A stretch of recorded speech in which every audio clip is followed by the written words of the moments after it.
Thursday Night Football is on, and it's only on Prime Video. Wide open, touchdown. This week, the Dallas Cowboys and Detroit Lions face off in a high-octane clash. Look at this, it's on the money. Coverage begins at 7 p.m. Eastern with football's best party. TNF Tonight, presented by Verizon. Not a Prime member? Not a problem. Simply sign up for a 30-day free trial. It's the Cowboys and Lions, Thursday at 7 p.m. Eastern, only on Prime Video. Restrictions apply. See Amazon.com/Amazon Prime for details.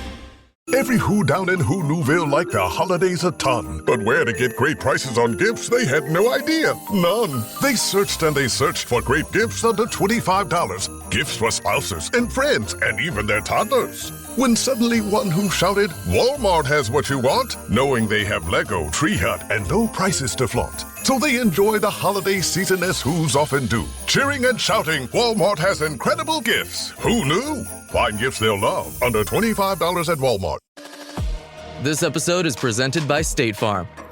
Having insurance isn't the same as having State Farm.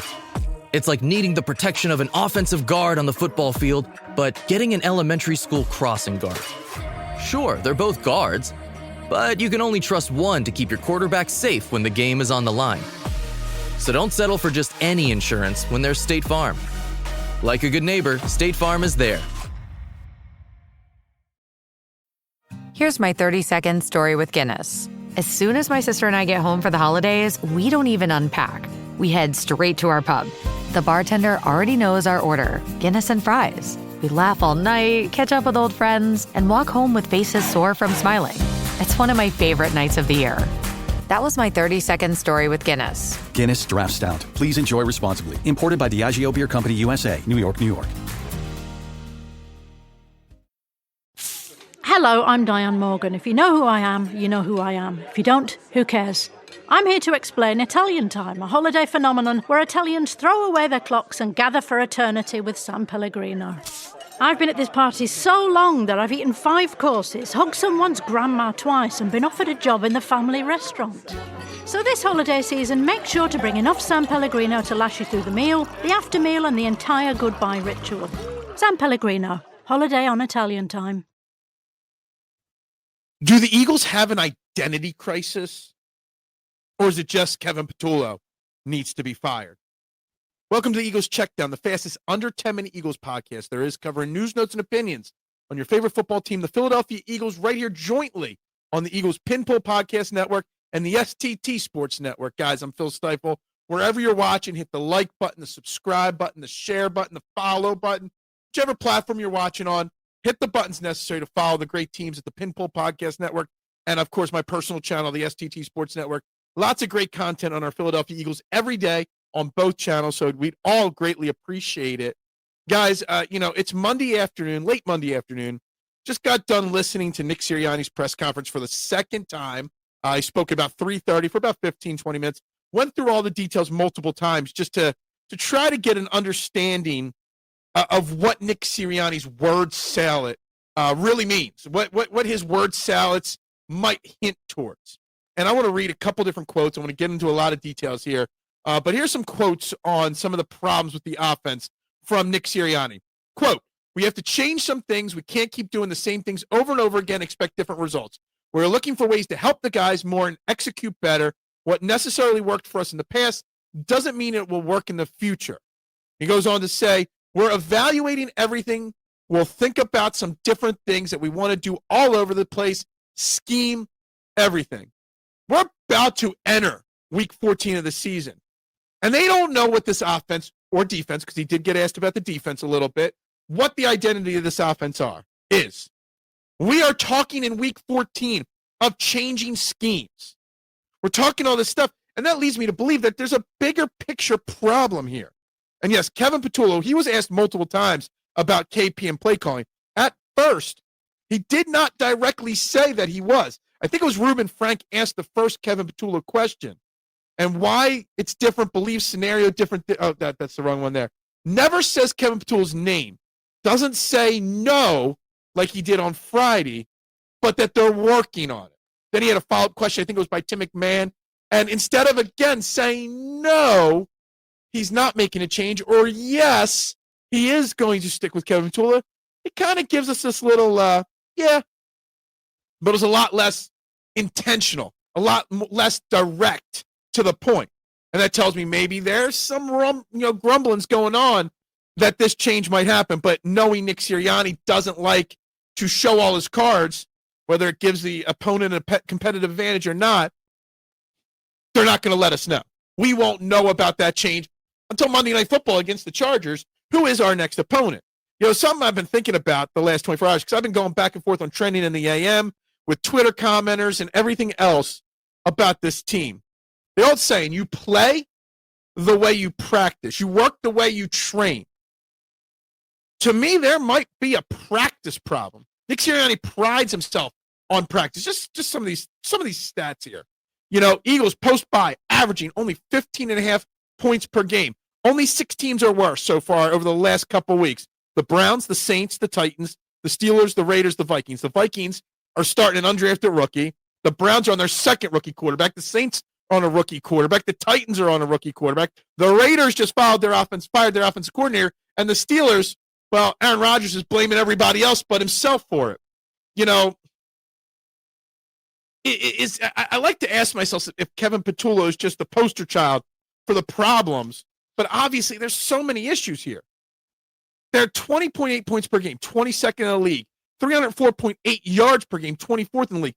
The last time it was this bad, 2020, and they fired Doug Peterson because he wouldn't move off of his play card. He wouldn't make that change. Now, I'm not saying Nick Sirianni's getting fired or could get fired, but I'm just throwing these numbers out here for you to, make some, adjustments. I wrote down a whole bunch of words. I wrote fallout, warning signs, collapse 2.0, word salads. These things are just, I shouldn't be talking about these in week 14. I think a lot of this problem is the running game. This offense, the identity of Jalen Hurts and the Eagles offense is run and pass. In 22, when we went to our first Super Bowl with Jalen Hurts, Miles Sanders was averaging 4.9 yards per carry with 11 touchdowns. In 23, DeAndre Swift, 4.6 yards per carry. Last year, obviously, it was Saquon, 5.8 yards per carry. These are our primary running backs. This year, we're down to 3.7 yards per carry. And we're entering week 14. And the offensive line is a big part of that. Saquon Barkley, of course, is a big part of it. I saw this, and I didn't realize it because I thought Tyler Steen was performing pretty well. We know Landon Dickerson's been banged up, hurt, injured, surgeries, all that. He's given up 24 quarterback pressures, Landon Dickerson, 9th worst in the league with, starting guards. Who's 4th worst in the league in giving up quarterback pressures? Tyler Steen, who's given up 27 quarterback pressures. I didn't realize he's been as bad as those numbers say. Anyway, back to some of the things that Nick Sirianni said.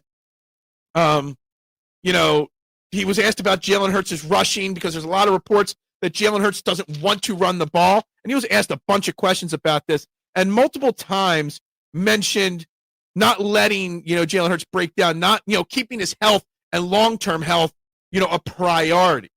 And that was interesting. He was asked about the defense, the run defense.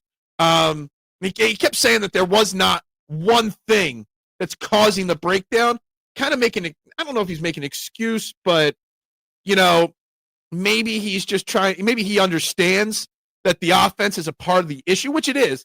Not the only issue, but it is part of the issue. He was asked about Grant Calcaterra.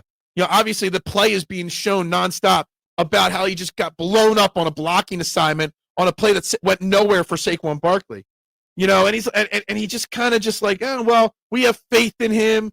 He makes excuses, for the situation. We know what he's capable of, but you're putting your players, not to use an Andy Reid cliche, putting our players in a position to succeed. They're not doing that. That's in it. He was asked about the other coaches like Scott Loeffler and Parks Frazier. He kind of, word salad at that one as well. Mentioned other coaches, the wide receiver coach, running back coach, Moorhead, Singleton, and stuff like that. Kind of, again, staying away from making a definitive decision, on who's calling the plays on this team.